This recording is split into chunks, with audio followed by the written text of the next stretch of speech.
pizkat erreta jarri nahi izan du kontakizunen, hau da nola sortu, depositikan botatitu gauzat eta erreta bat. Aurreneko mintzaldia Xabier Alberi eta Ikaitz Txapategi ontzian, tartea moderatzen Xabier Bereseta egon zen, bigarrengoan Enrique Santamaria eta Ineri Castello ontzian, eta gaizka Aranguren moderatzailea, eta gaurkoan ordea, bagien arteko moderatzaile eta Martxelo Tamendi dinamitzatzea, ez zain nola esango. Pero bueno, kasu honetan, mintzaldi hau saiatu da, izlariei protagonismoa eta garrantzia kendu nahi gabe moderatzaileei pixkat indarra eman. Eta hortan saiatuko da gaurkoan ebar.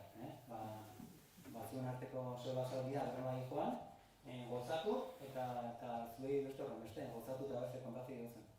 Beste gara, nazarek aso.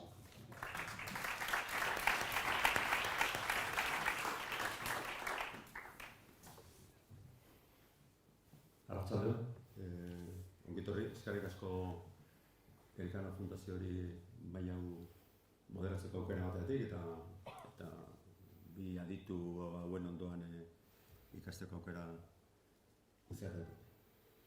Elkanok, historia, memoria eta konterrak Joneko esan du bezala, ziklo baten bukaera da, ziruko baten bukaera da. Tartarako bi maikide, bi izlari, biak gaian oso adituak direnak, terbeak eta biak lehenautik ez bazen eketen iztun bikaiak. Historian lizentziatu endografoa, nagusiki ondarea landu du, hainbat erakusketa eta museotan aritu da, Zumalkarregi, Santelmon, gaur egun Gordailuan ari da. Irunen Gipuzkoako Foru Aldundiak daukan ondare bilduma zentroan. Untuaten komentatu diot, zenbat piezota euskaten da esan dit, 80.000 inguru. Bai, hor non baitu. Gehi arkeologia, barkatu, gehi arkeologia, hori kajaka kontatzen da. 11.000. Ikerketak edikotan batez ere, agoten fenomenoa, Pirinioetako mitoak eta Bidasaldeko tantzulako alardeak aztertu ditu. Gaizka izan liteke agotea? Arzen diozu agote itxura? Gaizka? Agotea izan liteke gaizka? Ez. Ez gehiagin fiatu, nik aman nuen zu gitarra, osak egitua ere bai, eta amoina bastandarra, ez fiatu bat ere itxurekin. Igual azotea. Azotea, bueno. Agotea ez dakit. Eta eskubitarra, beste ondoan, agotea. Alegia, gaizkan gure lurroz kazetaritza ikasketak egindakoa eta urteak eman ditu kazetaritzan, beste, zientzia handiarekin, Euskaldunon egunkarean nizuzendaria nintzela. Jefia. 2 urte pasa zituen kartzelan, insumisoa izateatik. Bueno, berez, beti izan da insumisoa. Insumisoaren momentua sortu baino bazen insumisoa, berezko insumisoa. Horretik izan eta agotea zen, berezko insumisoa. Eta gero izan zen insumisoa ofiziala, eta horretik 2 urte zen kartzelan, eta segitzen du insumisoa izaten konformaritza bat esan dut. Historiaren divulgazio zalea, 2009 markatu, Labrit Multimedia ekoizpenetxea sortu zuen eta zuzendaria da hangoa. Gari baten, ETV-ko albistegitako aurkezlea zen, albistegietan bertz eta bortz esatea debekatuta zenean. Galeri baitu eta ituta, gari baten bere aurkezlea zenean, bere insumisio jardun horretan, insumisio enziklopedikoa delako. Bazuen joera bera albistegietan esateko bortz eta bertze, eta debekatu ditzoten esatea, eta nik urte batzuta ez bazenuen bortze edo bertze esaten albistegietan ezin zen aurkeztu ez. Pasazielako hiperbatuatik orain multitza batez. Honetu eta txik da. Albaitaritza enpresan lan indakoa kudeatzaile moduan. Izan dago presora bitxia, pasatzeko Euskaldun egunkariako kazetea izatetik, egia, paradisotik. Ja. Albaitaritza enpresatuko kudeatzaile bat. Jefe zoragarri batekin. Gero ziazu izango, ez dakazuela garbi agotea den edo ez. Oraintxe arte oso berezkoa duen zuhartasun horrekin ikusi dugu ETV baten itxi libura soia aurkezten eta zuzentzen. Eta ez egit arrantzale damutua den, arrantzale erretiratua den. Damutua ez. Damutua ez. Arrantzale edukatua den. Hori bai. Kupidatxua den. Bai. Amorrainak ez ditut hiltzen, torturatu bakarrik egiten ditut, atera eta berriro bota, eta bakarrik eramaten ditut etxera errekatik urdaiazpikoarekin ateratzen direnak. Alegia batez. Alegia. Bueno, beraz, Xeberekin, zurekin esiko da, Xeber? Bai, Jauzuna. nik proposatu nuen biei lehenbizi bakoitzak egoko gaiaren inguruan aditua diren ezkero 15 minutu inguruko tesi ponentzi bat ematea ez pixkat, nire ikusten zuen gaia, eta gero jasartuko niake izabea daten, edo obedula aditu hori intzutea lehenbizi horreneko posizioa, eta gero oseituko. Bai, beraz, Xavier, zuria dira mikrofona eta jendearen arreta. Bai. Arratsaldeon. Bueno, ez dakit nik 15 minutu beharko ditudan ere esan nahi ditudanak, oraintxe behintzat hasieran esan nahi ditudanak esateko, moderatzaile egon nintzen, pentsatzen dut publikoan ere batzu behintzat egon zirela, eta hor gai asko atera ziren, egia esan moderatzaile lan erraz xamarra izan nuen ez zegolako moderatzeko askorik, iruditu zait gure Xabier Alberdi inguruan dabilela, kai ez dakit etorri den, baina nik pixkat hildo hortatikan edo heldu nahi nion, ez? Orduan planteatu genituen gauzak eta ez. Batetikan, badakizu hau Elkano zera, ez non daude, hemen Elkano tarrak eta antolatzaileak eta ez aurkezpena eta egin digute, hor blog bat ere badaukate eta hor ezan nuen blog horretako lehendabiziko sarrera idaztekoa eta hor batez ere jardun nuen hain zuzen 5. mendeurrena edo zera ez, historiaz daukagun gaur egungo zaletasun horretaz, ez, zergatik ospatu hitza igual ez da egokena, edo gogoratzen, edo jorratzen ditugun gaiak, gainera zenbakiek sorginduta, egia esan 500, zenbakiera bat, arbitrarioa da, oso borobila iruditzen zaigu, baina berez urtebetetzearen kontzeptua bera da berez oso arbitrario, ez? Baina, kontua da, halako gizartean bizi garela eta pixkat horretaz idatzi nuela, ez? Gaur egungo gizartean historia oso gauza importantea da, gure historiaren pertzepzioa, esango nuke, oso gauza importantea da, gure nortasunaren parte importante bat, nire aiton amonek eta gurasuak ez da ere esango nuke, baina, guraso baserritarrak eta izan da, ez? Hau berez da, 19. mendeko, iraultza liberalen ondorioetako bat da, historiari garrantzi handia ematean. Gure guraso eta batez ere aiton amona euskaldun huts ia analfabeto haien munduan historiaren kontzeptua berak ez zuen inolako garrantzirik. Denborarena oraindik ere, ez? Baina eta gertaera edo personaia historikoen kontzeptua ere ez zeukaten. Beharrik ere ez zutelako.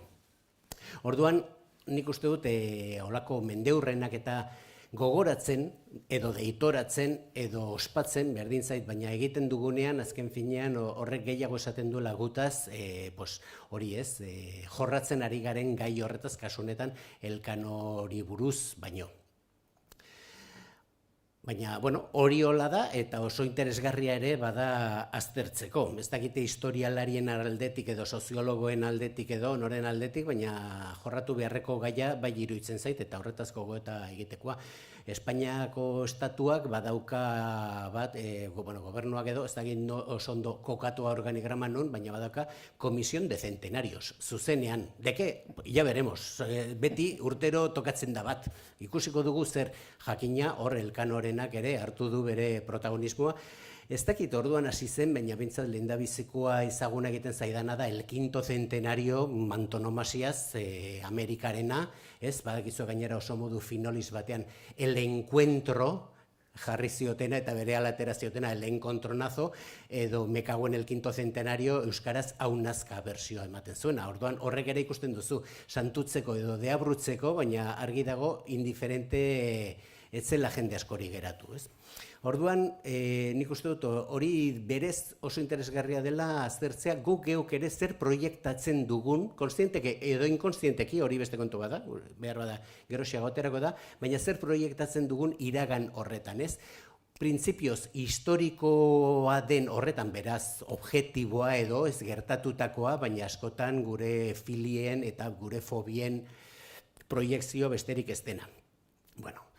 Gero bestetik, bigarren natal modura edo, ez nuen nihilismotan edo lako iraultza kultural modukoetan erori nahi, eta ez nuke iradoki nahi, historiak ez duela zertako balio, edo, hori hola da, gustatu ez gustatu edo horiek pertzepzioak geroago egindako pertzepzio dira, baina hori errealitate bat da. Historia importantea zaigu, eta beraz oso importantea da, eta nik uste dut aurreko hartan atera zela, nola kudeatzen dugun gure iragan hori eta gure iraganaz dugun diskurso hori, edo hobeto esan da, diskurso horiek. Ze diskursoak, ez? Hortxe daude eta elkar bizi behar dute errealitate honetan, gizarte anitz honetan denetariko jendeak bizi garen eta elkar bizi garen edo saiatzen garen honetan. Orduan hor ere, historia hortxe dago, utziko diazue anekdota edo kontatzen pixkat, aber ulertzen den zer esan nahi dudan honekin, ez?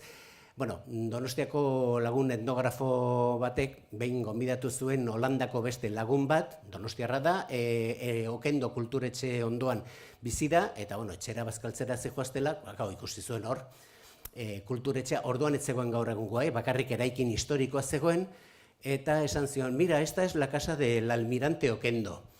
Eta besteak erantzun zion, perdona, Mintxo, querrás decir que es la casa del pirata Okendo. Claro, Okendo zer da, almirante bat edo pirata bat, edo igual bi gauzak batera, zergatik ez, segurazki Holandako almirantei buruz gauza berbera esan genezake. Realitate horiek hor daude eta horiekin bizi behar dugu. Eta ia pixkat bukatzeko hirugarren esan dut denbora gutxi, eta uste du ja,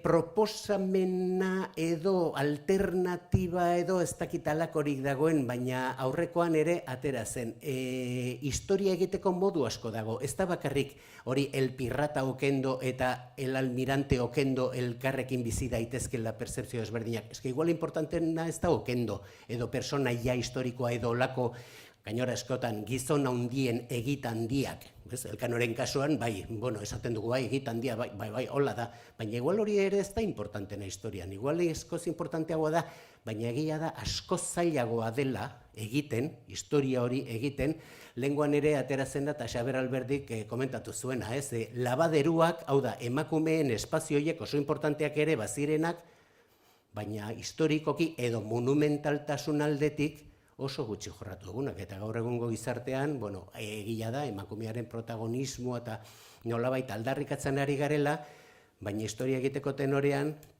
claro, protagonismo zer da? Emakume handi bat, la monja alferez Catalina Erauso?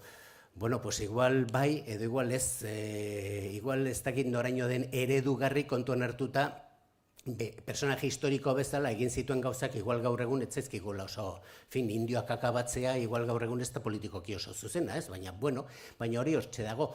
Emakumea ote zen ere gaur egun ez dakit bihar bertan irekiko da Bartzelonan erakusketa bat, La Pechada del Ñandú hegaztiaren, hori oinatza edo, eta Catalina Erausoren kuadro bat eraman dute Gordailutik, 17. mendeko jatorrizko erretratua, eta hain zuzen trans eta Latinoamerika, eta mila gauza hor jorratu behar dituzte erakusketa horietan.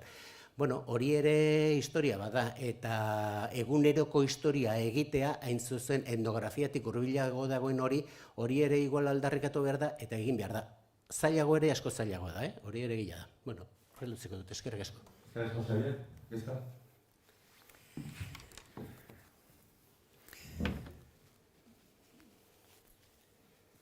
Ni oso niretik arituko naiz zentzu batean, eta da, azkeneko 12 urteotan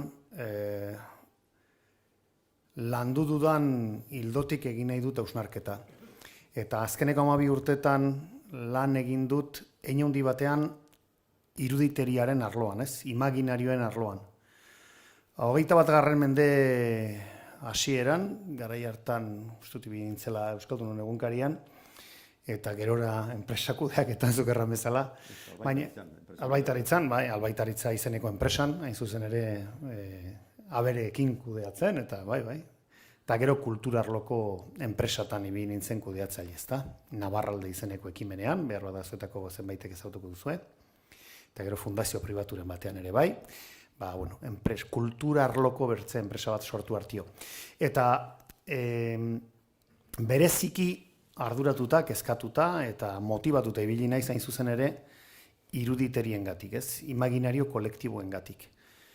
Eta imaginario kolektiboetan bereziki arduratu nau, ez bakarrik, baina bereziki arduratu nau ere, iraganeko elementu konpartituen indarrak. Historia deitu dezakegu, edo erreferente historikoak deitu ditzakegu. Lehen, eta bat nator, Xaberrek errandu, garai batean duela mende terdi edo duela 100 urte, iraganaz ez dira den arduratzen, egunerokotasunaz aski ardura bazeukaten takezka, ez? Nik uste dut arduratzen zirela iraganaz, baina iragan asko zer hurbilago batez, ezta? Familiaren iraganaz, etxearen iraganaz, etxearen biziraupenaz, etxeak adierazten zuen guzti horrengatik, askoz gauza gertuago batekin, ezta? Konpartitzen zituzten elementuak askoz ere espazialki ere hurbilago zeudelako. Eta egin nahi dudan hausnarketa, eta elkan hori lotuta, hori ere azpimarratu nahi dut, ze azken finean horrek ekartzen gaituena, da gure iraganeko elementu konpartituen marko desberdinak sortzen direla azkeneko 100 urtetan bereziki hein handi batean egituraketa administratiboen ondorioz. Hau da. Eta utzi da zue pixka bat oinarrietara etortzen. 16. mendetik aitzina, modernitatearekin, nazio-estatua egituratzen den heinean, lurralde jakin batean bizi den populazio jakin baten gaineko kontrola daukan egitura politiko, juridiko, militarrak, bere gain hartzen du estandarizaziorako joera bat. Ez? Poliki leku batzuetan leisterrago, beste batzuetan polikiago, baina saiatzen dena da merkatu bat osatzen bere kontrolpeko eremu horretan, eta marko komunikatibo bat osatzen. Hezkuntza sistemak ezartzen direnean eragina handia daukate horretan, eta zer erranik ez, komunikazio markoa, masa komunikabideen bitartez, eraginkor bihurtzen den momentuan. Eta horren bitartez egiten dutena da, bere kontrolpeko populazioaren iruditeria elikatu, berrelikatu, birsortu, berritu, eta hori ere egitura horietatik egiten da. Eta nire ustez, Europan, Ameriketan nabarmenen baita ere, nazio-estatu propioa izan ez duten kultura eta hizkuntzek defizit nabarmen bat izan dute, iruditeria hori berrerik etzerakoan, ezta? Eta ordun, eta harira nator, eta ordun, ze gertatzen da, gaur egun, nazio-estatu propioa ez duten kultura edo komunitateekin, beraien iraganeko erreferente konpartituen interpretazioa egiterakoan, ezta? Ez dute aukerarik izan hori behar bezala lantzeko, eta hor daude, erreferentziak dira data bat izan daiteke, batalla bat izan daiteke, leku identitario bat izan daiteke, pertsonaia bat izan daiteke, baina zuk egitura juridiko politiko propioa ez da baldin badaukazu, hezkuntza sistemaren bitartez eta marko komunikatiboaren bitartez, kontrolpeko eremu territorial eta biztanlego horretan eragiteko, nekez eragiten duzu, ezta, iruditeria horretan. Eta hori da, nire uste apalean euskaldunoi gertatzen zaiguna, hori txarrez ez bakarrik euskaldunoi, baina euskaldunoi baita ere. Eta orduan, harira nator, ze gertatzen da, Elkano bezalako pertsonaia batekin, bertatik behiratzen diot, ezta. Elkano gure iragan konpartituaren erreferentzia bat da. Loiolako Inigo, edo, gerorako San Inazio Euskaldunon iraganeko referentzia konpartitu bat da, ala Espainiar santu bat da. Francesco Jatxu, Xabierko San Francisco, Espainiar referentzia bat da, ala Euskal referentzia da, ala biak. Hemen oso adierazgarria da, adibidez Magallanes hartzen baldin badugu, oso adierazgarria da, ez? Oso gutxi kolokan jartzen dute Magallanes Portugaldarra dela. Eta Portugaldarren erreferentzia bat dela. Baina Magallanes ez zan joan Elkanorekin mundu bira egitera Portugalen izenean, ez da gutxiagorik ere. Eta Elkano Espainiaren izenean joan zen, baina inor gutxik gogoan dauka edo aintzat hartzen du Euskal Herritarra zela eta ziur aski Euskalduna zela. Orduan, zeren arabera sortzen da gaur egun erreferentzia edo mugarri pertsonaia horien iruditeriare pasatzeko gaur egungo egituraketa administratibo politikoen arabera. Oso kuriosoa da. Gaur egun Portugalek badu nazio-estatu bat eta magaia ez, Portugaldarra da, problemarik ez. Baina, frantses jatxukoa, ez? Xabierko Francisco, deuna. Zer da?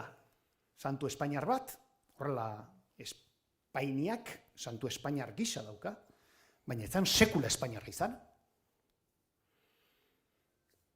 Nafarra izan zen.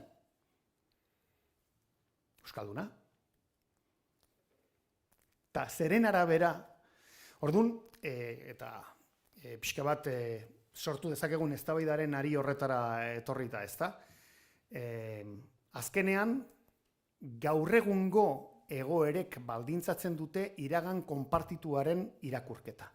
Eta nik uste dut, Elkanoren kasuan bereziki, dagoen, euskaldunok daukagun arazoetako bat da, gaur egungo betaurrekoetatik ikusi beharrean gaudela.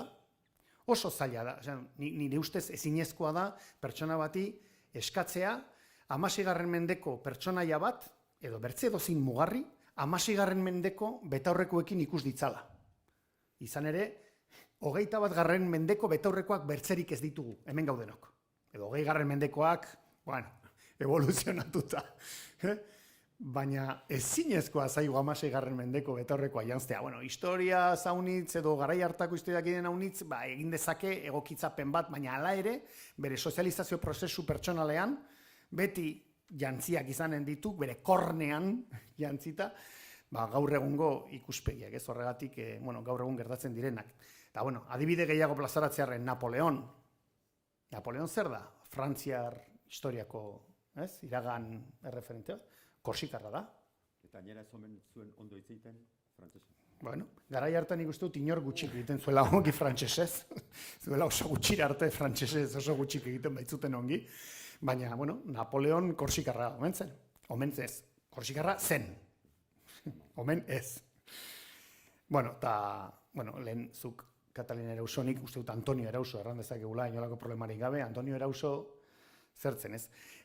Bada historia dokumentuetan erabat bere burua murgildu zuen egile Elizondoar bat, Pello Esarte, bere zarakina, baina bere bizitzako urte haunitz eman zituna Nafarroako artxibo orokorrean hain zuzen ere Nafarroaren konkista, 16. mendeko konkista aztertzen, eta honek erraten zuen,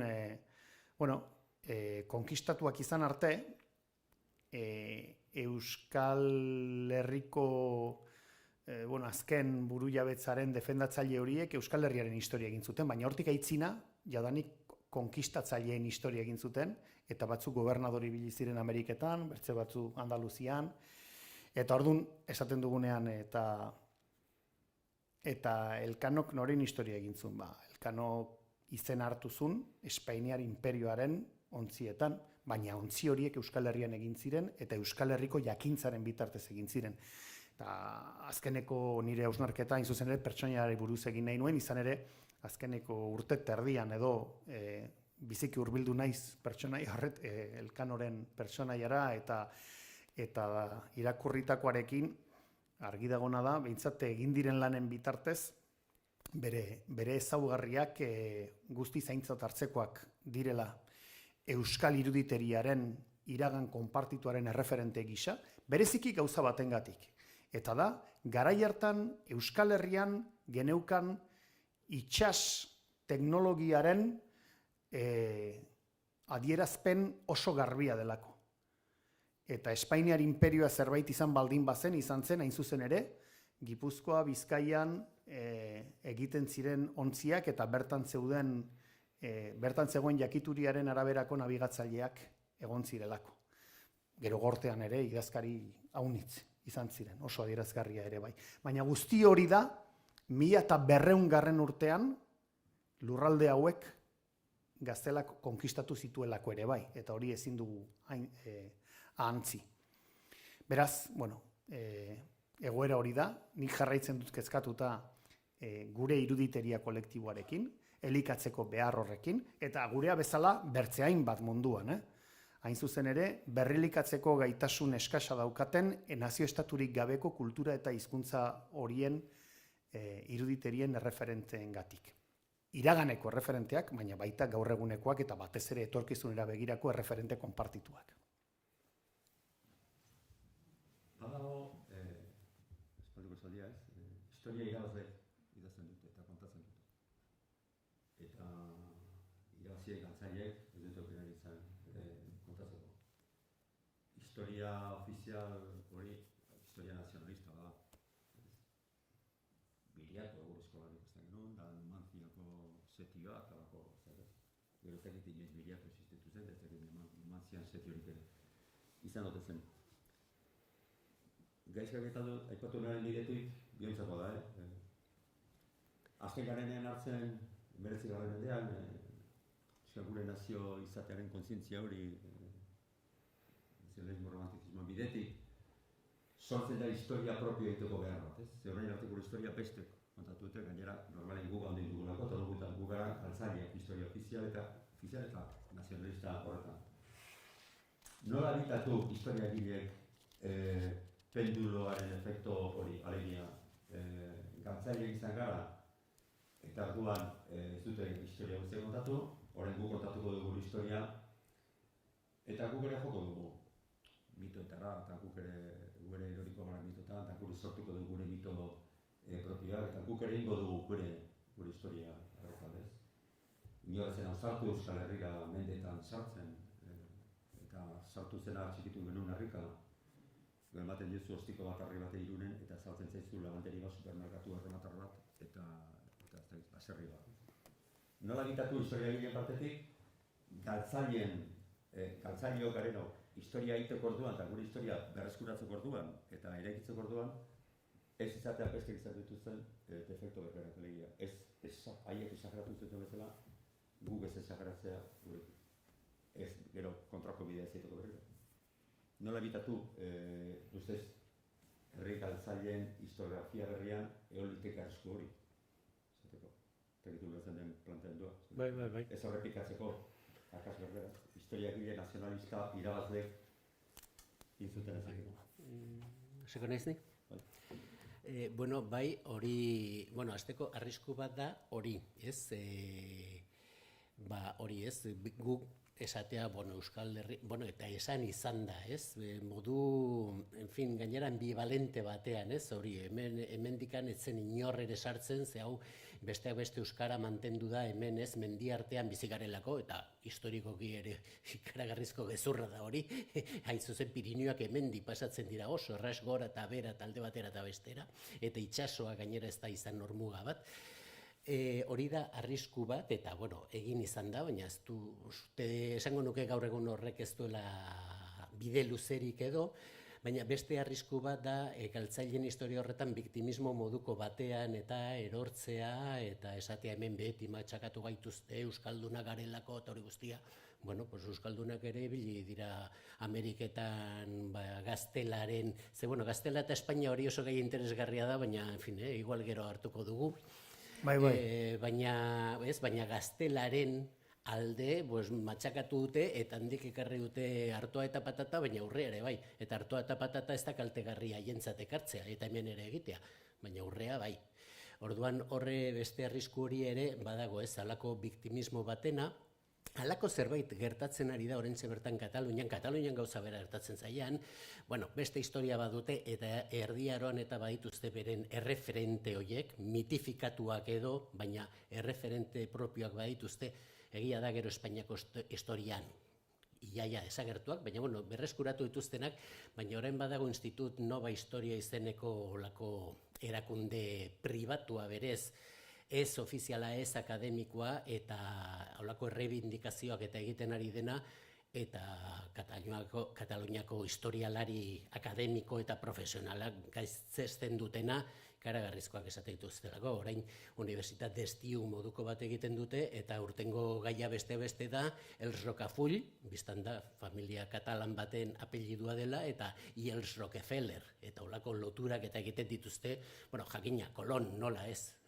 izango, orain ja ez da Baxena Barrekoa gota, ez katalana da, eta edo oso peligrosoa da, eta izan ere Kataluniako historialari profesional eta akademiko batzuk pseudohistoria kontra Katalunia atera dute liburua, hain zuzen ere batetikan Espainiako historia ofizial horretan eta zer esan duten edo nola desitxuratu edo gehien bat ezkutatu duten historia, baina eraberean nola olako hauek bere burua historialaritza dutenak eta ez direnak, eta nola esaten dituzten gauza batzuk, publiko batek errez sinesten dituena, hori ere gila da, olako behar moduko bat, klaro, zuk zure referente propio ez dituzunean, pues hori, estatu nazionalekin batera sortutakoak, pues nola edo ala bilatzen dituzu.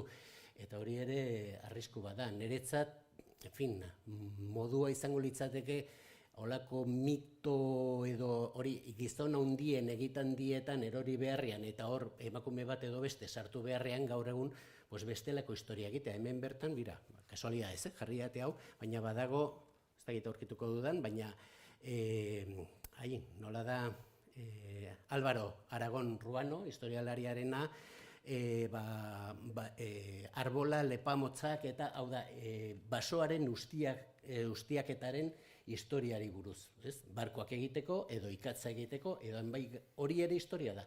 Asko zailagoa da egiten, dokumentazio askoz gehiago begiratu behar duzu, emaitzak ez dira ikusgarriak, nolabait esateagatik, ez dira polemikoak ere, ze askotan historian polemika eta bilatzen da, baina hori ere historia da, eta oso importantea da, eta horrek ulertarazten digu, ez dakit 16-17 mendeko Gipuzkoa zer zen, historia ofizial edo galtzaile irabazle dikotomia horretatikan aterata.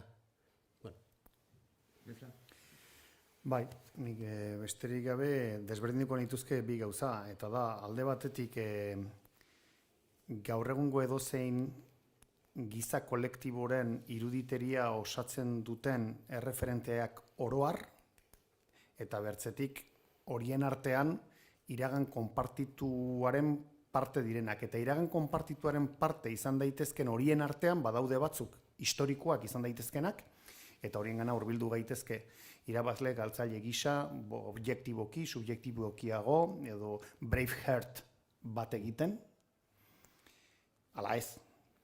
Baina iruditeria osatzerakoan importanteenak dira eraginkorrenak. Eta eraginkorrenak izaten dira konpartituenak. Eta batez ere, elkarrekin egindakoaren ondorioak. Eta adibideetara nator. Zein da gaur egungo Euskal Herriko iruditerian modurik eraginkorrenean diharduen gure imaginarioaren erreferentea? Ni uste dut horietako bat oso nabarmen korrika da. Elkarrekin egiten dugun zerbait oso konpartitua dena, eta hortik abiatuta joan gaitezke iraganeko erreferente konpartituen bila.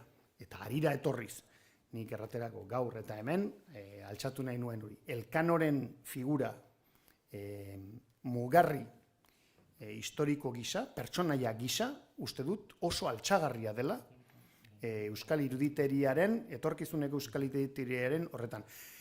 Alde batetik, nik jakindudanaren arabera, ezin zaiolako gauza hundirik aurpegiratu garai hartan ohikoak izaten ziren joera gaur egundik begiratuta nazkagarri horien ikuspegitik, eta bertzetik adierazten duelako garai hartako jakituria, bertan genuen jakituria oso importante bat itsas navigazioari dagokionez eta itsasontzigintzari dagokionez. Gaizka, zu oso gertutik harrapaz ez daikoen kontu bat. Nire aipatu dudan tendentzia horrekin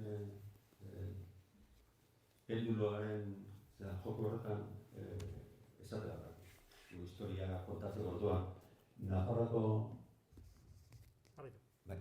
Nafarroako erresumari orduko erresumari gaur egun Euskal Estatua deitzea ez da akats bat.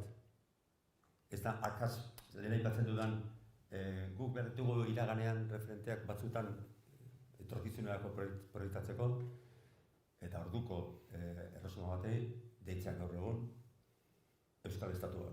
Hori izan zen gure lehen Euskal Estatua. Ez da irristatzeko arrisku bat. Ez erantzun behar dizut, erabiltzen du delako. Horregatik etorri nahi. Bai. Ez, nik uste dut oso eraginkorra dela, zigur aski eskualde batzuetan, bertze batzuetan baino gehiago. Nafarroa kontzeptu juridiko-politiko gisa, Euskal Estatu gisa jotzea iraganeko elementu konpartitu modura, uste dut eraginkorra dela. Askoz ere eraginkorragoa da Murtxanten, Barakaldon baino, hori onartuko dizut. Argita garbi. Ni ez naiz eriko soziopolitikoa zari edo sozioideologikoaz. Ni naiz historiaren zuzentasunetik.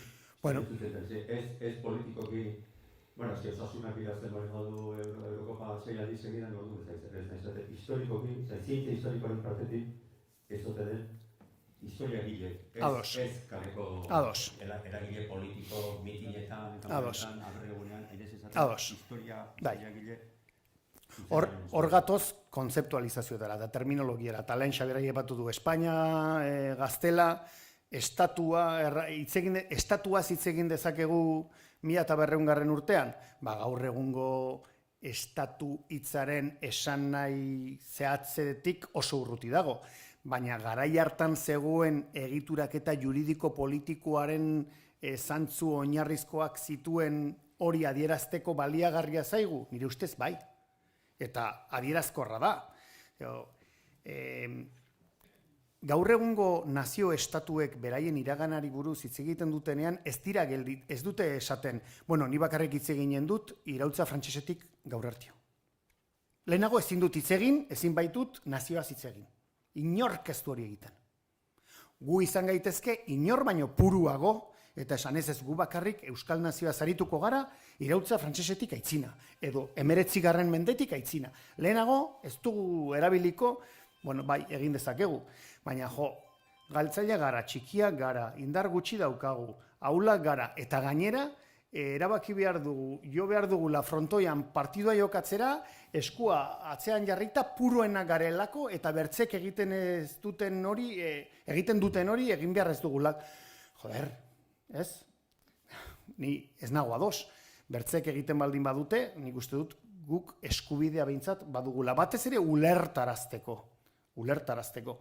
Eta erraten baldin badu, nire ustez, Nafarroa kontzeptu gisa Euskal Herriaren adierazpire juridiko, politiko, historikoa izan dela, nik uste dut hori onuragarria zaigula, behintzat etorkizunean gure buruaren jabe izateko asmoarekin lanean gabiltzanon aldetik. Ez dut erran, ziur aski, bertze helburu batzuekin dabiltzanen aldetik, ez dut esanen erabilginkorra izan daitekenik, baina alde honetatik bai, eta horregatik erabiltzen dut. Iruditzen zedalako adierazgarria dela, adierazkorra dela, eta eraginkorra dela.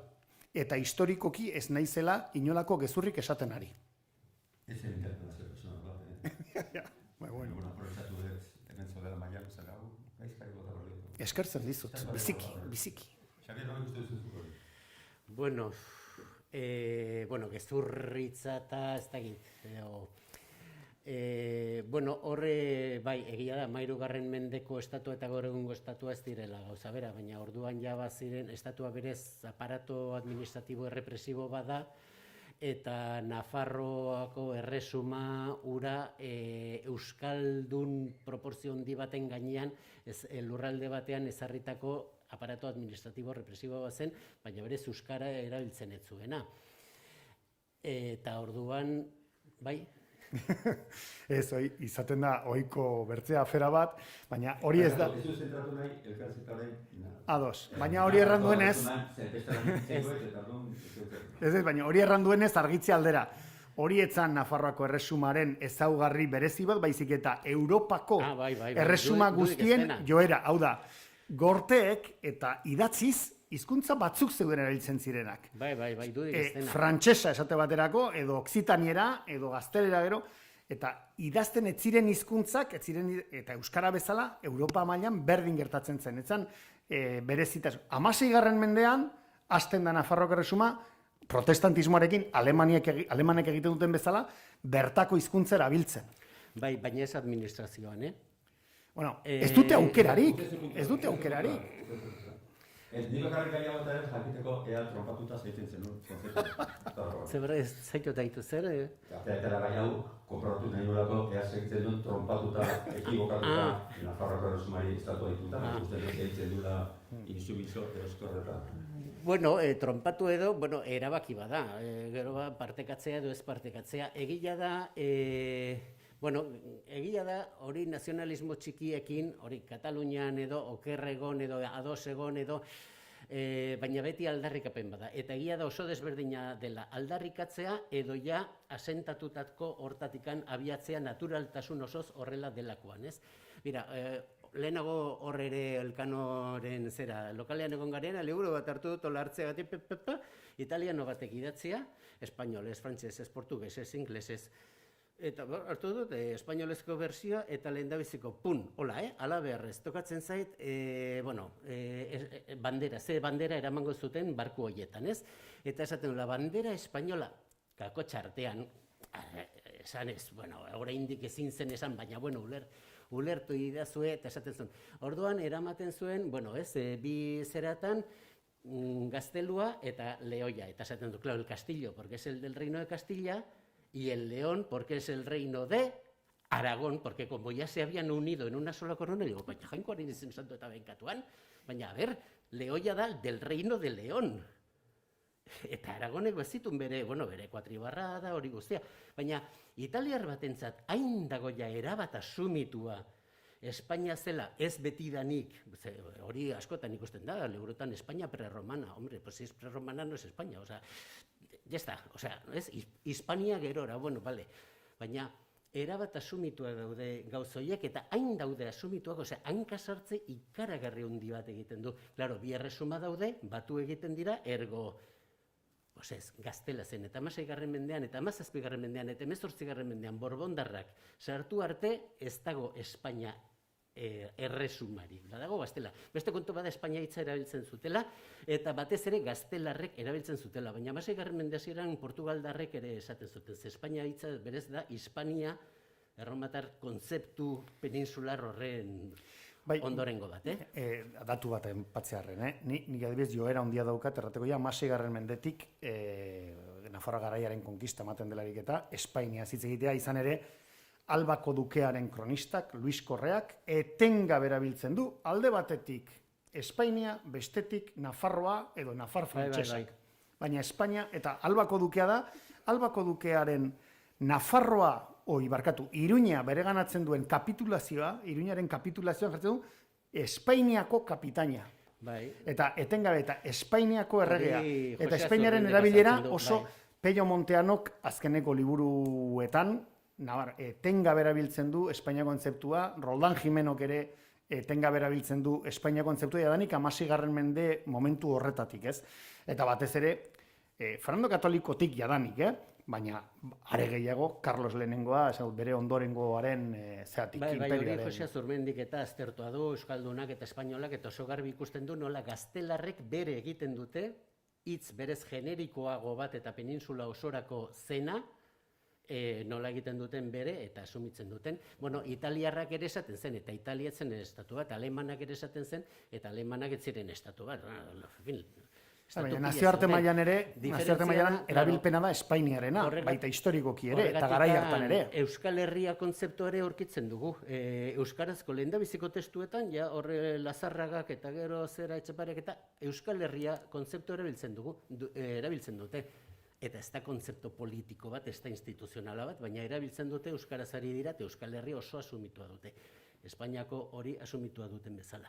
Baina, ez Euskal Estatuaren horrekin eta ez, horretan ari ginen. Ulertzen dut aldarrikatzailea ere badela, baina hain zuzen ere horretan hain dute asentatu eta naturalizatua, ezen gero datu historikoak ere azkenean erabat Hori Italiatik erabat horrela ikusten baitute, baina berez hori historikoki ez da zuzena. Bueno, gu lehenkoren genuen bilera eta astelenean gure artean pixka bat jakiteko gorputzaren zer jo berizia joken elkarri, eta adostu genuen, mapa bat, kolpen mapa bat. Baina, orduan botazun gaizak eta gorre bota du, eta uste oso gai politia dela, gaur anteajuk eta iraganeko anteajuk. Gaizkak bai asteleneko bileran, bai gaurkoan sendo esaten du, ezin dira, eta los gaudela denak hori jokin orduko irakurri, baina bai liteke hurbiltzen bat orduko anteago batzuk bilatzeko, ez? Ze historia gilen lan azken batean, hori da, gero liteke historia eta historia interpretazioa. Baina ez dakit biak horren sendo esango zenuketen ezin ditugu irakurri orduko gertaerak, orduko jarrerak, orduko erabakiak, orduko denalakoak.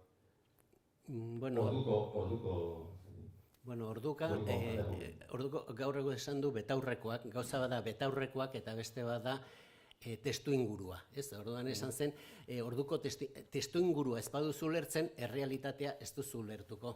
Baina, askotan gertatzen zaigu, ulertu eta justifikatu nahasi egiten ditugula, eta oso gauza desberdinak dira. Bira, beste adibidez, oso garai hartakoa, duela oso gutxi ere 500 urte egin zirenekoa, eta hemen, bat ere garrantzirik izan ez zuena, naiz eta mundua ere orduan aldatu egin zuen, osea, historia aldatu zuen, bagaizu mugarrioetako bat, eta izan zen Lutero, eta bere tesiak barkatu, sus errores, behin Camino Ignaziano ruta turistiko batean eta sartu nindutela eta Loiolakoek eta zuzendu zidaten testua, nik tesia jarri eta bereien los errores de Lutero erdaraz. Bueno, euskarazko versioa ez zuten irakurri, orduan horkolatu nuen, ez? Baina tira.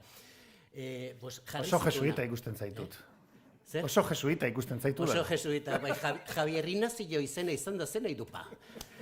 En fin, bueno, orduan, ikaragarri importante ez, Lutero, eta hemen ez dugu kontatu ere egin, orduan, Lutero ulertu egin behar da, orai, personaia historiko bezala hori da beste gauza bat, baina, klar, baldin badakizu, gainera esan, aita santu usteloien kontra eta atrebitu zen hasiera esatu, pues tipu majoa izan behar zuen, ez? Claro, gero enteratzen zera, berehala sortu zirela zera Alemanian nekazarien gerrak esaten direnak, eta milaka nekazari akabatu zituztela burgesak eta aristokraziak, eta Luteroren laguntzaz, eta hor gainera protestanteak eta katolikoak nahiko elkarrekin zen nahi dutenean bai badakite boteretxoak elkartzen, eta, klar, ni nola sensilo baserritarretekan gutxi geratzen zaidan zerbait, baina oraindik zerbait geratzen zaidan, dices, ze kabroia, ez? Osea, Lutero ze aukera izan zuen, ez?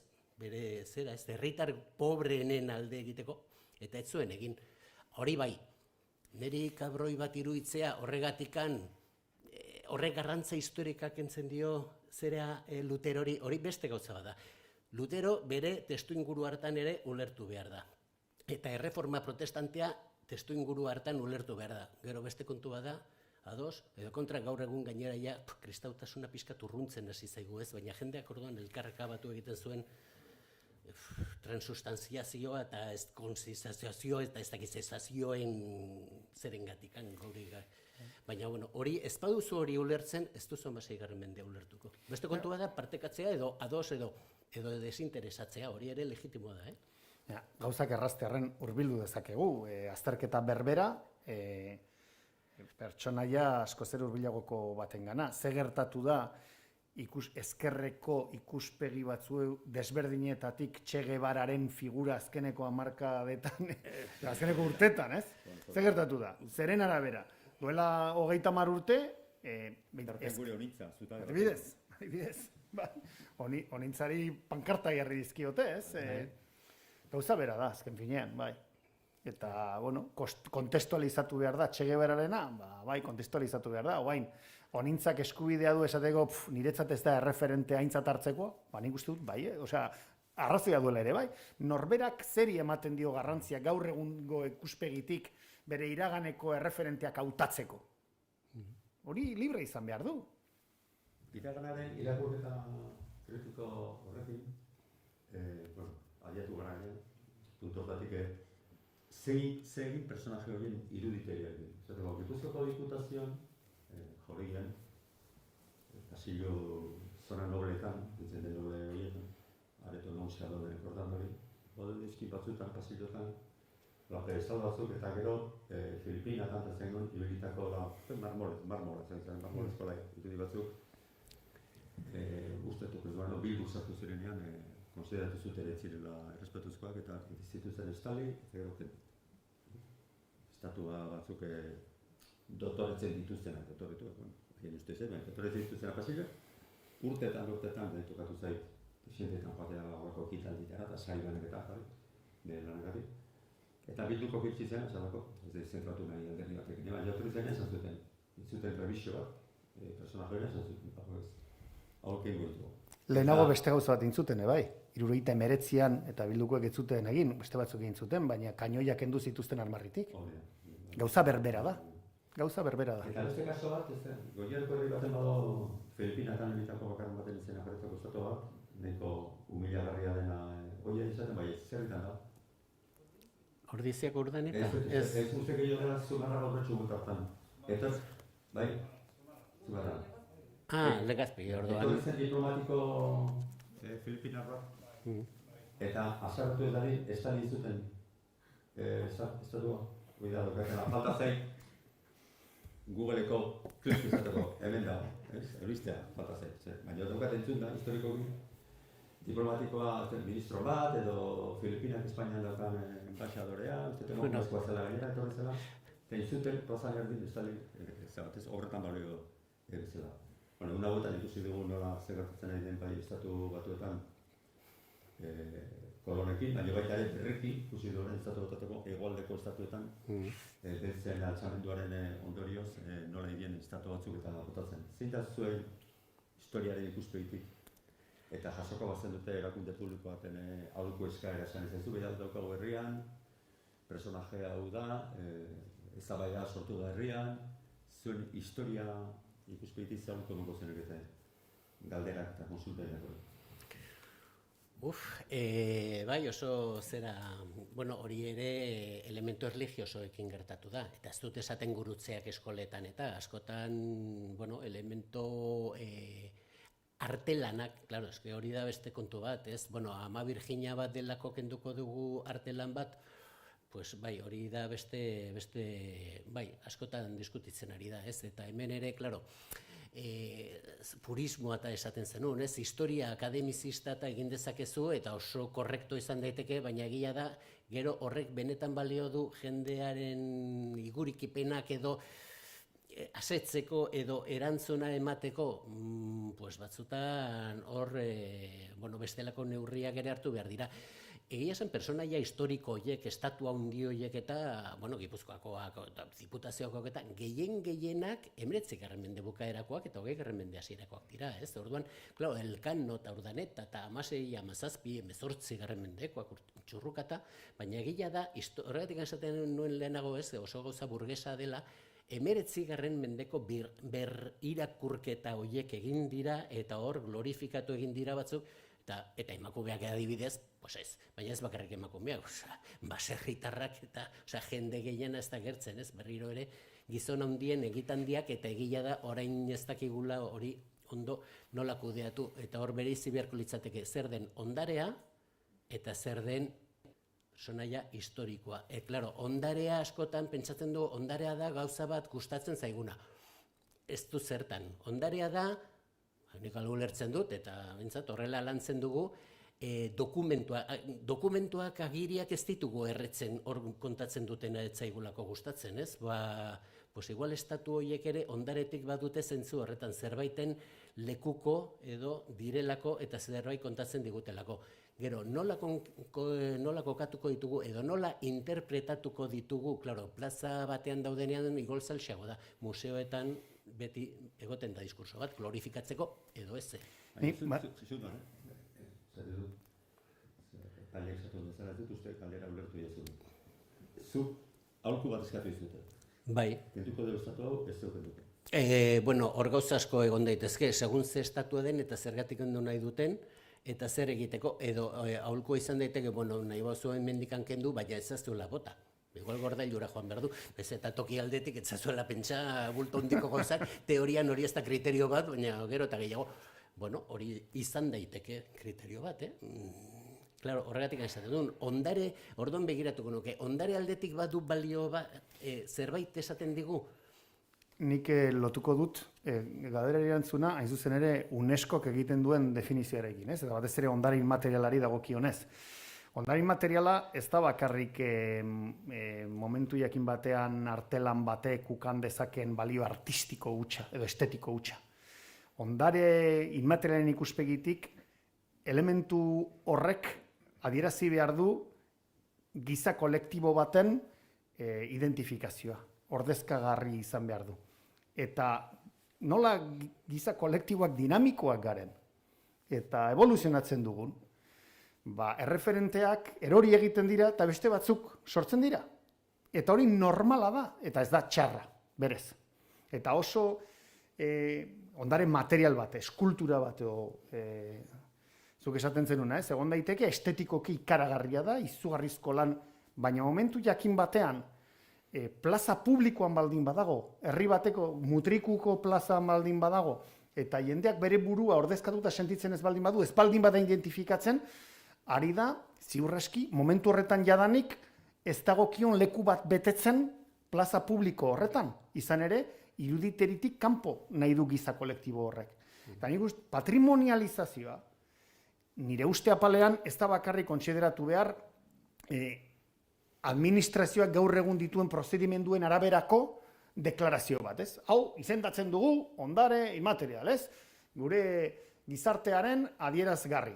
Ez, badago ere herritarrek beraiek, bere evoluzioarekin egiten duten patrimonializazio bat ere. Eta hori eskulturekin gertatzen da, baina hori gertatzen da ipuinekin, hori gertatzen da esaera zaharrekin, evoluzionatzen dutela, hori gertatzen da guztiekin. Eta, bueno, igual jendeak ere zerbait esan nahi du. Adibide bat, hain zuzen gordailuan, badaude beirate bat, Santa Maria elizan zegona, Donostian, eta obrak eta egiten ari zirela, aprobetsatu zuten, kendu zuten, hor garabi hartu, eta gainera hola buelta eman, eta Santa Teresako klaustrora orduan Santelmo hortxe zegoen, obratan zegoelako, eta hor gorde da, eta orain gordailuan dago. Eta, klaro, da, ez dakizeu meren bataioa, eta hortxe dago el generalisimo eta jerifalte guztiak. Pues baten batek erabaki zuen hori ja elizan ez zutela nahi. Eta oso interesgarria da, bai, eta erakusketa baterako eskatu zegoten, gero, zar berritu behar zen, eta etzen joan. Gorde behar da? Bai, gorde behar da. Glorifikatu behar da? Pues, bira. Adibide txiki bat eman behar dut, eta oso, Iruñan ezautzen duzuenok, berala ulertuko duzue. Eta intsumisioa, gainera, biok intsumituak izan garela, zer ikusia dauka horrekin ere bai. Ni txikian nintzenean, eta Pirinio aldera joaten ginenean, eta Mendillorritik aldeiterakoan, eta Piriniotik bueltan Iruñera etxera sartzen nintzen Francisco Franco etorbidetik, pasatzen genuen Mola Generalaren plaza, segitzen genuen Francisco Franco etorbidetik, gero armada edo ejerzitoaren etorbidea eta kartzelan bukatzen zen. Orain justu ez, baina duela 2 urte edo 2 urte terdi, aurreko Iruñeko legegintzaldian, Iruñan sartzen zinen Baxe-Nafarroako etorbidetik, pasatzen zenuen Merindadeen plaza, jarraitzen zenuen Baxe-Nafarroako etorbidetik, gerora Fotxko Katalina erreginaren etorbidea zetorren eta bukatzen zenuen Intsumisioaren plazan. Hor dago evoluzioa, baita kale izendegian ere. Hori da iruditeria. Eta hori da iruditeriaren egokitzapena gizarte baten evoluzioa, edo gutxienez, garai batean galdu, eta gerora zeozer irabazi dutenen mesedetan. Bai, horregatik errandu duela 2 urte terdi ze legegintzaldi aldatu, eta berriro alkate berriak armadari itzuli dio Katalinaren etorbidea. Baina nik Katalina erraten dut, estatua bezala. Nafarra estatua bezala. Bago ez da dideak ez, Matia Fundazioa Donostian. Zebarkatu dut? Matia Fundazioa Donostian. Bai. Horko sortzaileak sortu zen beste bat, bere fortunarekin beste bat ekari zen, eta bere negoziatzen txinoak kubora eramatea. Eta jende oso gute judio txokan, ez da personaje asko du dela, baina Matia Fundazioa sortu zen, Matia gizonezkorrek utzitako fortunarekin, eta fortuna utzitako nahin duzun fundazioa Donostian, eta beste ekari zen. Baina bere dirua, txinero edo, historia gila ditzen dute, bere dirua zen, txinoak eramatea kubara, estatu dutara gutxiago, beti galdetu dugu bere horari zer, beti zertek azaltzen da sukaldari txino bat beti bakeroen pelikulatan. txinok ematen zituztelako, herri txikita eta baten ziren, eta bidei luze baten ondoren, eta bere fortuna, izan zen, bere fortuna sortu zuen, Matia, sortu zuen, Txinatik Kubara, Ipar Amerikara baino bereziki Kubara, bueno, horrek sortu zuen Kuba komunitate handi bat, badau, hori da gutxi hartu ezaguna izan den dantzari bat, Kubatar Txinatarren, zera sortua, Txalo Sokomotoa. Eta personaje horiekin, ez, zer egin?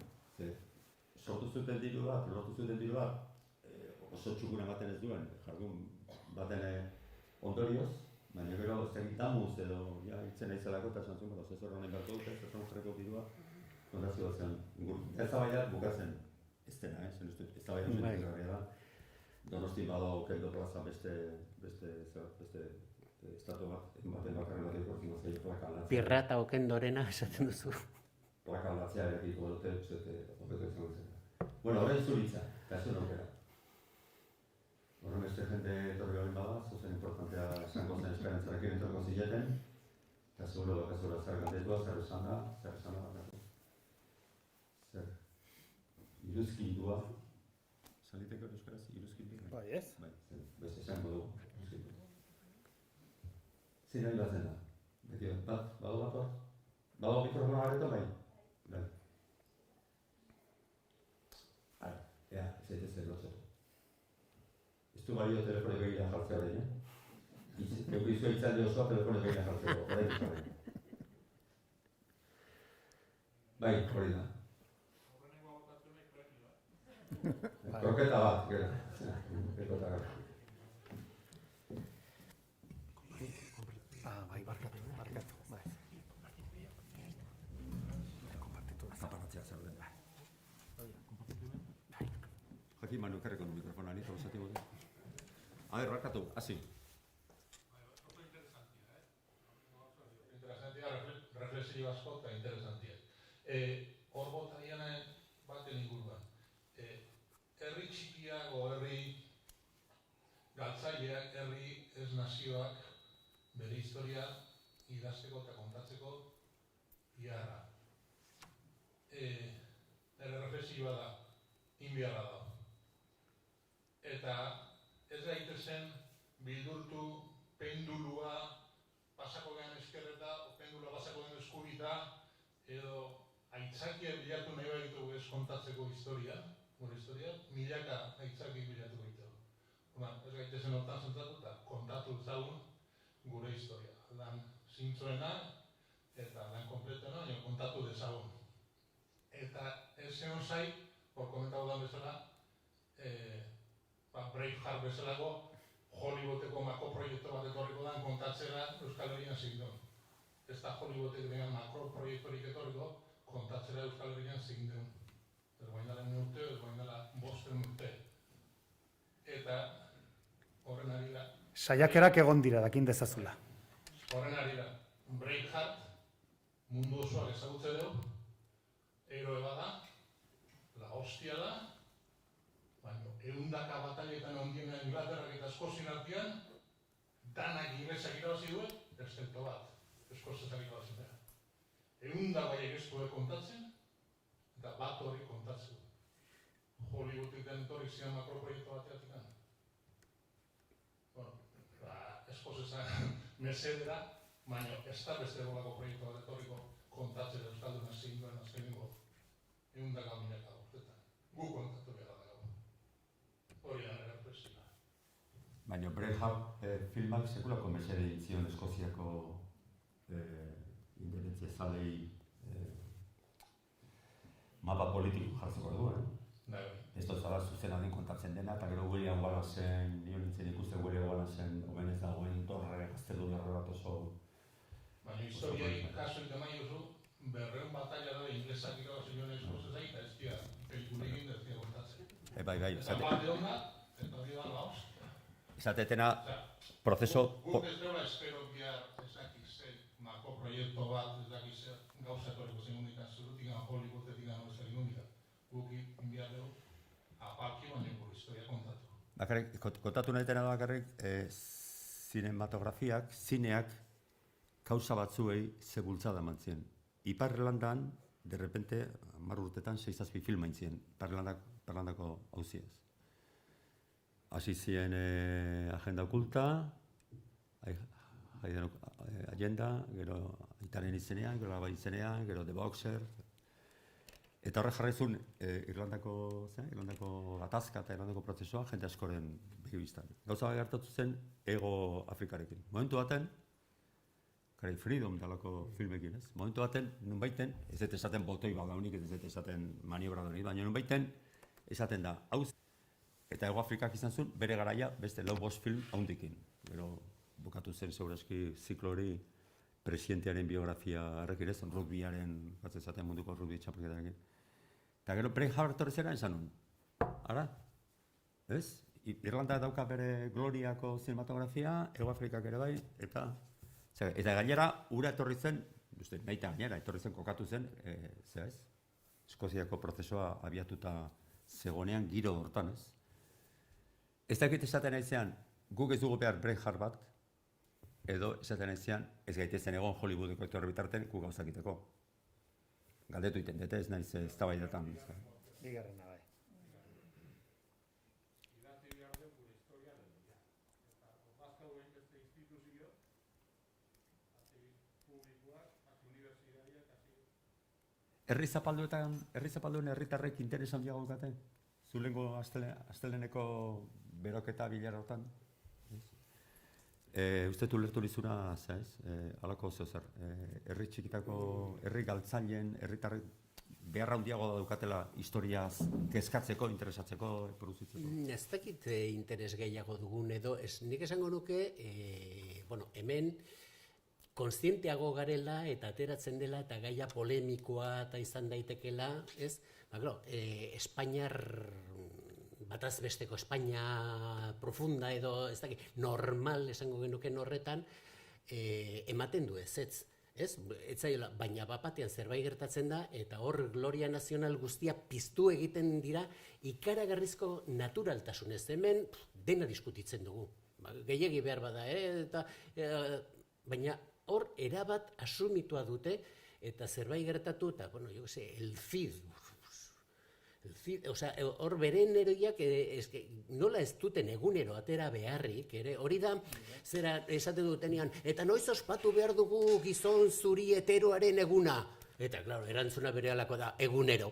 Pues hauei, nolako alako zerbait gertatzen zaien, pues, Espainia edo Frantzia edo, naturaltasunez daukatenak. Baina, ez hori bakarrik. Gainera, nola jadanik badaukaten bere egituraketa administratibo politikoa, ez dute el CID hainbeste atera behar, Belen Esteban daukatelako. Bai. Gaur egungo erreferente konpartituak elikatzeko gaitasuna daukatenez, ez dute horren bertze jo behar iraganeko referente konpartituetara, naiz eta ere badituzten eta erabat naturaltasun. El CID, Pelayo, mesede, zema, azkeneko joera Kataluniako mugimenduaren ondorengo nazionalismo espainiarraren olatuak, zenbat Pelayo berri ekarri ditu mundura?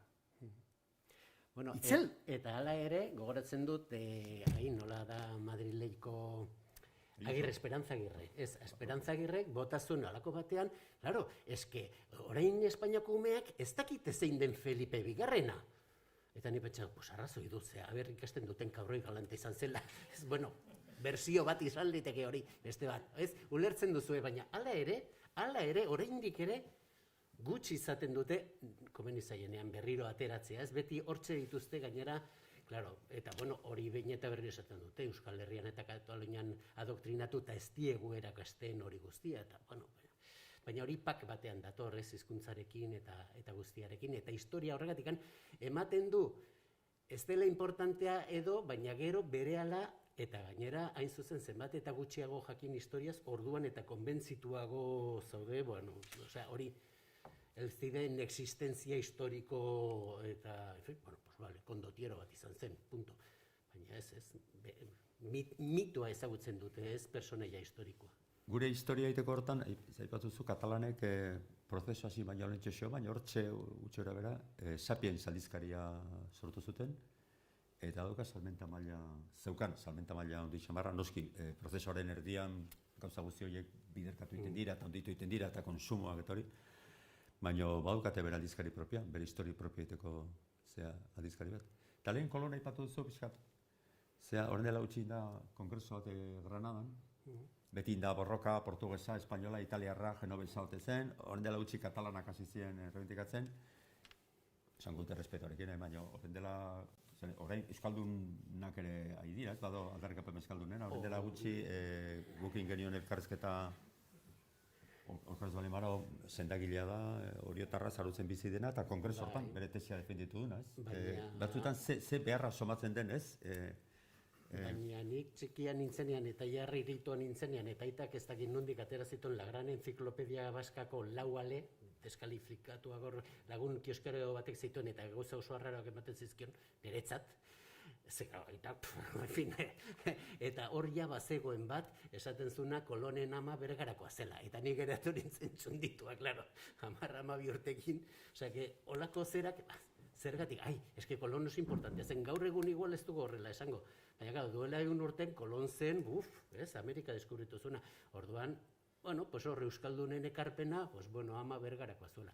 Zintzen ikuspeitik, nik batzen naiz ez, gaizkak badaki guk kazetariak biltze ditugula batera eta zabialtze ditugula, eta galditu nintzen gogorekin bialtzeko kongreso hortara kazetari bat, zen kongreso serio bat zen, bakoitza zegoen bere tesiarekin, eta bere doktrinaz, bere tesiarekin, bere ikerketekin, bere milaka ordu pasata, eta etortzen dut galditu nintzela penarekin ez genula bidali. Realak ezakin jokatzen duen bezala bialtzen dugu, euskaldun bat tesi hori defenditzen ari zenean, ez genula bidali hori. Bueno, zeinek nahi du bigarren kroketa, zuk?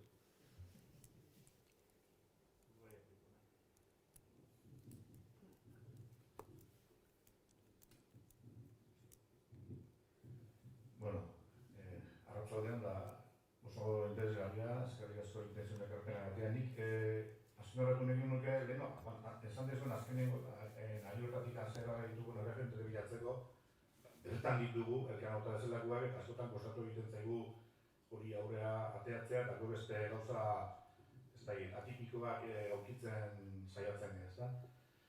Eta ez dugu astu behar, Elkano gidatu zuela espedizioan munduari lehenengo buelta gantziona, hori ezin dugu astu, ez da, ekintza hori. Gero horren atzean duen beste gauza guztiekin, ez da? Eskusa bezala erabiko dugu, bertan zegoen jakituliak eta horiek ikertzeko, azkenean jakintza, guztia baldarrikatzeko atzean jakintza da dugu, ikerketa da dugu, eta ikerketa hori izan du propioa, kasu honetan bezala. Orain arte besteak ikertu dizkigute gauza guzti hauek, eta beste interpretazioak jan behar izan ditugu. Nik gogorakarri nahi dut, hurrengo urtean, bi efemeride izango ditugula. Irailean Elkano mundu bira amaituko luke, baina uztailean amaiurren rendizioa edo Nafar estatuaren azkenengo arnasa edo azken bigarrena aintzat gertatu zela, ezta?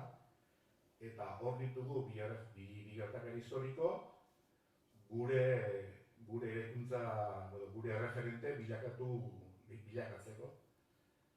Badirudin amaiurrekoa guztiak elkartzen gaituela eta nahiko erreza dela imaginario horretan bat egiteko, baino badirudi Elkanorena ez dela inerreza. Eta niri harritu egiten hau. Zeren eta ez da gizargatik, baina hori da gertatzen ari dena. Eta pena handiarekin. Saiatzen gara guk orain arte besteek egindako historiak jan behar izan ditugu, eta saiatzen ari gara orain, bai Nafarrotik, Nafarroko erresumaren historia bertako historialariek garatzeko, eta gure hemengo kasuan, Betaritik eta Fundazioaren eskutik, oso gure txikitasunetik, nolabait, Elkanoren eta Euskal Herrian historia guk bertan egindako ikerketa originaletik eta ez beste refritotik, beste refritoetatik ondorioztatzeko. Zergatik handain erresa, eta bestea itzaten ari da zaila. Erantzun bat daukat, ez dut esaten erantzuna daukadanik, baina erantzun bat badaukat. Eta egia da, bai, Amaiurkoa Euskal Herritik kontatuta errazagoa da Elkanorena baino, bai. Eta arrazoia edo nire arrazoi horren erantzun bat daukat, bai. Ez erantzuna, baina erantzun bat. Eta da, Amaiurren Nafar estatu euskal subjektuaren izenean jardun zuten. Eta Elkano subjektu kolektiboan Espainiaren izenean jardun zuen. Orduan, Euskal Herritar haunitzi kosta egiten zaie gehiago bigarrenaren kasuan erreferente gisa hartzea lehenengoan baino. Bertze batzuei alderantziz gertadakieke, ez? Elkanok jardun zuen subjektu kolektibo Espainiarraren izenean, eta dokumentuetan hola agertzen da. Eta Amaiurren jardun zutenen irakurketan, interpreta dezakegu, jardun zutela burujabetza baten alde. Horrek ez dio, nire ustez, eta lehen aipatu dut, nire ustez horrek ez dio indarra kentzen Elkanoren erreferentzialtasunari euskal iruditerian barneratzerakoan, Elkanok egin zuen, erakutsi zuen gaitasun horrek, hain zuzen ere, euskal subjektuaren gaitasunaren adierazpen bat izan zelakoz. Baina egia da, ikuspegi historiografikotik, giza kolektibo subjektua desberdinak direla kasu batean eta bertzean. Eta adibide oso garbi bat jarriko dut, eta lehen ere aipatu dut. Loiolako Inigo San Inazio eta Frantses Jatxukoa San Frantses Xavier. Interpretazioak egin daitezkenak, biak altxa dezake edozein euskal herritarrak bere iruditeriaren parte gisa. Ze gipuzkoarrek edo, behintzat, katolizismoaren baitan eziden ze gipuzkoar edo bizkaitarrek ez du berezkotzat hartzen San Inazio, ez? Berak jardun zuen, noski Inigo zelarik eta gero San Inazio zelarik, jardun zuen giza kolektiboaren izenean. Eta Jatxuko Frantses, San Francisco Xavier, bertze modu batean. Orduan, aukerak ematen ditu interpretazio desberdinetarako. Baina biak altxagarriak dira. Baina zailtasuna hor dago, nire ustez. Zailtasun bat badago, kolektibo desberdinen izenean jardun zutelako ikuspegi historiografikotik. Hori ukaezina da. Orduan, konpliketago izan da, zuen ustez, maila bidatzen dut, eta zuen ustez, hemendikan egiten ari den saiakera hau, egin beharreko saiakera, hau da, hemendik aurrera, bostegun urte efemerde pila bat egongo dira. Hau da, euskal historia guztia ukatu behar dugu? Ni erranen dizut, pertsonalki, ni parte hartzen ari naiz, heldu den urtean Amaiurren inguruan eginen den ekitale, momentu ziur aski batzuia baztanen pentsatzen ari dira, non jarriko dituzten aparkatu beharreko auto guztiak Amaiurreko zea horretan. Ze aurten noainekin gertatu dena ikusita, heldu den urtean espero da ikaragarria, ze gauza, baina nik uste dut horrek ez duela erran nahi Elkanoren erreferentzialtasuna bigarren maila batean geratu behar denik. Euskal Herritar gisa nik behintzat aldarrikatzen dut.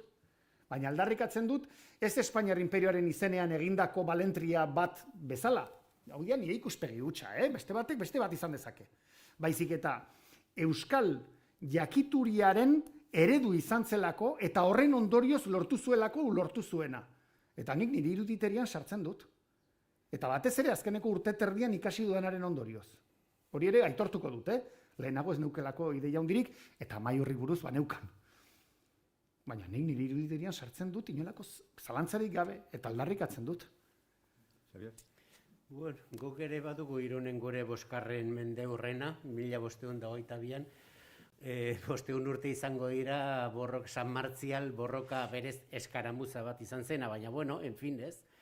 Arrezgeroztiko Irundarren nortasun egun bihurtutako egunarena, naiz eta egia esan ospatzen askoz geroago hasi ziren, hori beste kontu. En fin, eta ze gertatzen ari zaigu hor, pues claro, betikoek nola ez bere egin dutela, ze klau historia da, ze lehenago oso interesgarria aipatu duzuna, ez gara horretan sartu, baina ondare inmaterial kolektibo horrena, Betikoak ere saio bat egin dute alarde betikoa, jakina, izendatzen ondare inmaterial blindatzeko, jakina.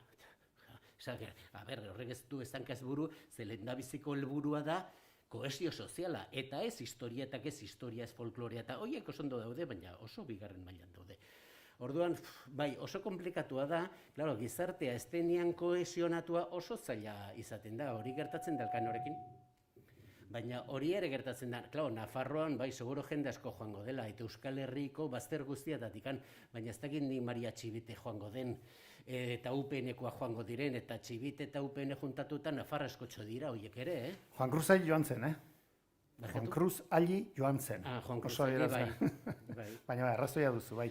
Eta ondare materiali dagokionez, noski, esate baterako alardearen kasuan, Elkano hitz egiteagatik lehen aipatu dut, baina alardearen kasuan irakurketa historikoa, eta da, Gipuzkoarrek noainen bezala, Espainiako proiektu nazionalaren parte zirenez 1200 urtetik parte hartu zuten Nafarren aurka, eta Nafar frantsesen aurka, Aldabe mendiko batalla horretan, eta hori ziur aski Irungo Aunitzek ez dakite eta berdintzaile, baina importanteena alardearena da gaur egun duen ondare inmaterial gisa jendeak berezkoa sentitzen du, bere adierazpide kultural bat da, kolektiboa, eta hortan dauka garrantzia, festak dauka garrantzia, zer kabiatu zuen ez dauka horren bertzeko garrantziarik, ez? Baina interesgarria da jendeak jakin dezala, badezpadare. Detaile txiki bat, herria inbaditua zuten, etxeak herriak zituzten eta jendea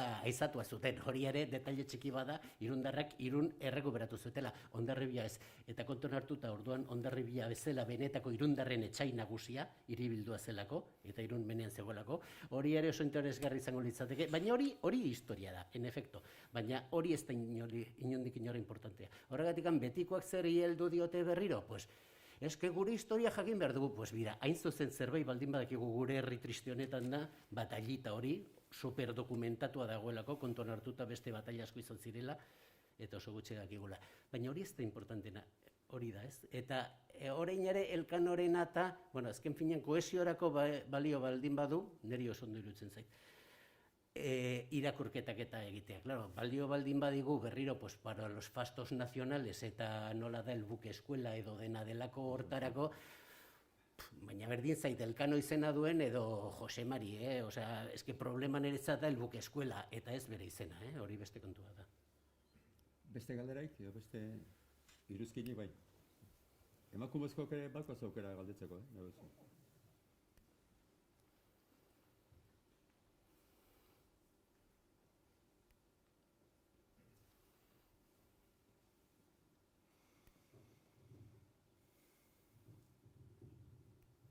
Irun eta Hondarribiko alarde asuntua, niretzat oso mingarria izaten da. Iruditegia imaginarioa oso arrebesa gelditu da. Nafarroa garaitu izan zen Kastilen bidez. Eta ospatu iten duen. Festa handi bat, oso sentitu dana, hori ze iruditeri gelditu zaie. Bueno, iruditeria hori, azteko Nafarroaren eta hori zeinek daki eta nori inporta zaio. Azteko gure Osaba Sabino Nafarra horra txero ateratzen zena. Ez da nahasi behar zer izan den gertaire historikoa eta zer ospatzen ari den. Eta Nafarroan, aurten ez da ere, biraz zoritxarrez, baina, teorian Firminus izeneko familia Patrizio baten seme izan omen zen, hau da, Imperio Erromatarren aldeko, esango nuke, familia baten seme izandako Firminus bat apezpiko izatera iritsi zena, eta hor ospatzen dituzte sekulako festak San Ferminak deitzen dituztenak. Nori inporta zaio benetan existitu otetzen Firminus izeneko gura, Australian hori behintzat, etzaiote batera importen. Gainera badakigu etzela existitu ja, hori da, demostratuta dagoela etzala existitu. Existututa ere. Baina berdin da, hori da. Mingarria gainera, hori mingarria orain esaten da. Baina duela gutxira arte, Mira, hori Irunen bertan eta Hondarribian bertan ere gertatu da, ez? Claro, zer zen hau ni jaio nintzenean nazionalkatolizismo hartan? Pues hau zen los españoles contra los franceses, zeinek zekien Nafarroko, eske berdin zitzaigun. Eta bazegoen kanta bat, aurtengo San Martzial egunean ikasitakoa, ze beti entzuten nuen txikitatikan, si supieran los franceses la fuerza que tiene España, eta inork ez zekien gehiago kantatzen. Eta azkenean aurten batek kantatu dit. Nola zen? A traición nos ganarían, pero cara a cara no. A comer lo que caga el coronel. A comer las que sobran el cuartel. A ber, baina ze kantaza hori? Pues hori da oso frankismo garaiko kanta bat, eta gero amnesia historikoan, ze memoria historikoa esaten da, baina amnesia historiko batean jende askori ahaztu egin zaiona. Claro, ze gertatzen da, 70 urtetan oso itxusia da esatea Irunen eta Hondarribian, eta gero hain zuzen Nafarroaren hasten denean orduan asmatu zuten milizia foralen asuntori. Eskalardiak ez dira bataia, dira forum milizia. Bueno, en fin, horiek ere existitu ziren, baina... Eta gero gainera etorri zen Europa eta frantsesen kontra borrokatzea ere oso itxusi geratu da. Orduan, bueno, pues... Baina hor da, bakoitzak duen pertzepzioa eta bakoitzak ematen dion buelta, baina ez gaitezen engaina, Irundar gehienei eta desde luego Kolombiarra baldin bazara eta Irunen bizi bazara, orain zure duda bakarra da emakumeekin edo gizonekin aterako zaren. Eta hor ideologia oso desberdina da. Nafarroa, niri bost. Edo euskaltasuna ere, Nolen ere desberdindu dezagun, hori da, Irunen kasuan, Hondarribiaren kasuan 17. mendeaz ari gara, ez gara Nafarroaren kontrako ezertaz ari, Alarden benetako arazoan ibat nator Xabierrekin, gaur egun ze puntutara hartio egiten den moduan onargarri ote den ondare inmaterial gisa eta hain zuzen ere herri horren adierazpide kultural kolektibo gisa, eta ikur gisa. Eta hor, adibidez, UNESCO gaur egun dituen baldintzetan elitzateke sartuko. Elitzateke sartuko. Beraz, egin dezaketen nahi dutena betikoek, elitzateke onartua izanen nazioarte mailan gaur egun dagoen araudiarekin. Baina desberdin du ezagun, gauza da Irungoa, eta historikoki Irungoa bai da Espainiar imperioa eta Nafarroako erresumaren arteko talka bat, Frantziar ejerzitaren laguntzaz, baina Hondarribikoak ez luke zer ikusirik Nafarroako erresumaren historiarekin. Ez dakit Jon undabilen? 8:30 dira, ni maikideak oso berbatxu eta somatzen ditut. Azkar bat ditu batekan. Bai, bi ere, azkarra bali dira. Horre zuen, elkanon jantzara pasada.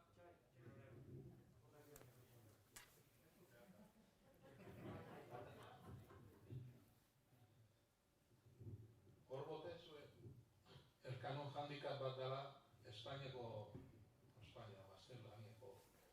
gaztelako erresuman proiektu bati juntzat. Nere represioa. Jakin da, gizon ondile izan da, beak eta bere itxekoak etxinko zuela holako proiektu bat behin montatu.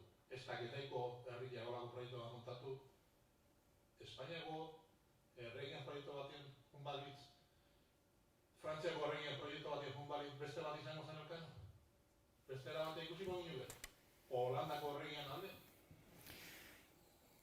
Igual bai, nik errandu nire kasuan. Bai, baina hori Magallanesi berdin gertatzen zaio, Zain dute, Magallanes gertatzen dana Portugalek bere nazio estatu propioa daukala, eta ondorio ez daukainolako arazorik aldarrikatzeko. Hori da daukagun arazoa, zan nahi dute, baina hori berdin, beste adibide bat jarriko dut. Horitzen naiz, honintzen duela 4 urte kongresu batean Sonoran, hor Mexikon iparraldean, garai batean Sonora zen Nueva Navarra, zegoen Nueva Bizkaiaren ondoan. Bueno, gaur egun Sonora dago Sinaloa eta Estatu Batuen artean. Pentsa dezakezue zein den bere barne produktu gordinaren portzentajerik handiena. Bai. Baina, han horritzen naiz, topo egin nuela historialari eta antropologo batekin, Instituto Nacional de Antropologia e Historia de Mexikokoa, INA, oso importantea dena, eta kontatzen zidan nola, bertako ziren jakiak, gerora honetorri zen, ere ikertzera, eta gero bere senar jakiak hil zuen historialari hau.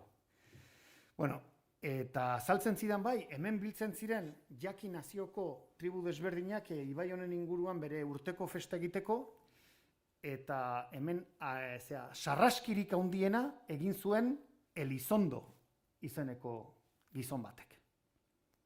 Ez naiz hau Elkanorekin konparatzen ari, ze Elkanok horrelakorik ez zuen egin, dakigunaren arabera, ez da gutxiagorik ere. Baina Elizondok egin zuen Espainiar Inperioaren izenean, noski. Gau, aldeak alde ez, baina Espainiar Inperioaren izenean egin. Nik Elizondo ez dut inoiz aldarrikatuko. Alde batetik egin zuenagatik eta bestetik zeren izenean egin zuenagatik. Elkanoren kasuan nik aldarrikatzen dut. Aldarrikatzen dut, ditudan elementuen arabera, Euskal Herriaren iruditerian leku oso interesgarria duelako, hain zuzen ere, garai batean herri honen gaitasun berezi eta oso potente baten eredu izan zelako. Eta hori, zegoen garaian zegoenez, Espainiar Inperioaren mesedetan egin zuen, eta haren baitan egin zuen. Frantziakoa balitz, berdin lan aldarrikatuko nuke, arrazoi berdinagatik, ez Frantziaren izenean egin zuelako, baizik eta egin zuenagatik. Eta bazekien agatik. Eta Magallanes, Portugaldarrek aldarrikatzen dute, egin erdibidean gelditu zen, baina ustez egin zuen ez Espainiar Inperioaren izenean egin zuelako. Portugaldarrek ere hori oso ongi desberdintzen dute. Ez dut uste Korsikarrek Napoleon errebindikatuko dutenik, Bai. Ez del lortuko emakumeak egitea galdera bat?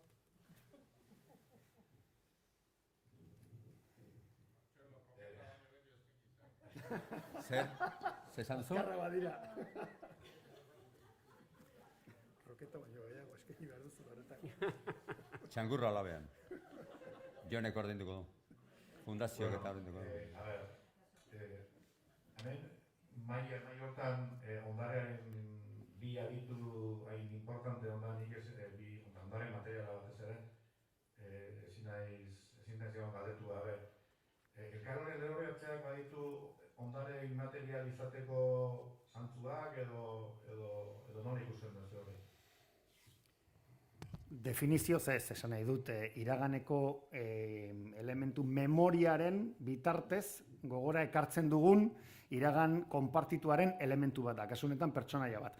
Ondare inmateriala definizioz bizia dago, esan nahi dut. Elkarrekin egiten ditugun gauzak dira. Ondare inmaterialaren agerpide kolektiboak izan daitezke erromeria bat, izan daiteke ahozko literatura, izan daiteke pilota modalitate bat, baina bizirik behar du egon. Ez. Elkano izatekotan da gure iragan konpartituaren erreferente bat. Konpartitzen baldin badugu. Eta kasu hauetan, esan dut, eta ez dut alderatu nahi, Bai. Orain laburtean behin egiten duzuena, ez? Hori desberdina da, bai. Beira, hori konparatuko dut bertze gauza oso adierazgarri batekin. Almadien errekreazioa, erronkarin, ezaguna inetzaizu, ezta? Bai, esan nahi dut. Nik ez da gizen bat denbora daramazuen errekreazioa egiten, orain ez daukat buruan, baina 30 urte daramatzazue? 100 urte. Bueno, aplikatu diezaiokegu testa. Eta, nik nola errekreazioa ez dudan oso hurbiletik ezagutzen laguntza beharko nuke, baina test bat aplikatuko nioke ondorioztatzeko, eta posible da izatea baietz. Eta afera ez da Elkanoren lehorreratzea bera ote den ondare inmaterialaren agerpide bat, baizik eta errekreazioa bera. Baldin eta errekreazioa konpartitua baldin bada getarian, eta identitarioa baldin bada getarian, bizirik belaunaldi transmititua baldin bada, hor daude baldintza guzti horiek. Almadiaren kasuan bezala. Gaur egun, inork ez ditu ezkan edo Zaraitzun barna, Aragoian barrena, arbolak eramaten saltzeko, egurra saltzeko. Inork ez aspaldi galdu zen, esa egin zutenetik bederen. Baina, bai erronkarin Burgin zehazki, bai Aragoien pare bat ibaietan, eta bai Lleidan urtero egiten dute errekreazioa. Eta ez da garai bateko lana dena ondare inmateriala, baizik eta errekreazioa bera zergatik, bertakoen iruditeria kolektiboan erabat ainguratutako ekimen bat delako, identitarioa delako, bizirik dagoelako, horregatik. Eta, bueno, aplikatzekoa da testa, baina ematen du baietz noski. Bai. Xabier, Bai, itxi gauzu gorko maila? Itxi gorko maila. Bueno, nik bakarrik Alarden, Irun eta Hondarribikoan ezinezkoa den bezala, baina hain zuzen ere kohesio hori galdu dutelako, Antzolan berriz justo kontrako egin dute. Oso dekadente zegoen Alarde bati erabat eman diote buelta, herri guztiak guztiak. Bai, denetariko agenteak parte hartu dutelako, gogoeta kolektibo bat elkarrekin egin dutelako, claro, hori Irundik ikusita gainera, marziano ematen du, eta segulako buelta eman diote. Gustatuko zaigu folklorikoki gehiago edo gutxiago koreografia, baina hori da oso txalotzekoa eta hori oso ondaretzat hartzeko modukoa da. Orduan Getarian, azken finean horixe bera da, ez da kontua, ez da politago edo itxusiago, ondarea beste gauza bat da. Bueno, bukatu horretago. Eskerrik asko Maikideak, Gaizka eta Xabier eta Gaizka. Eskerrik asko Elkaroko jendeari, Jon eta konpainiari, bai ontara konpiatzeatik. Eta, urrenko arte, ez dakit izango urrenko, 5 urte barru edo... Nik uste nahiko mai inguru aurkeztu etela ja Getari. Erraleboa ere. Eskakeatu nahi duzu. Ozen.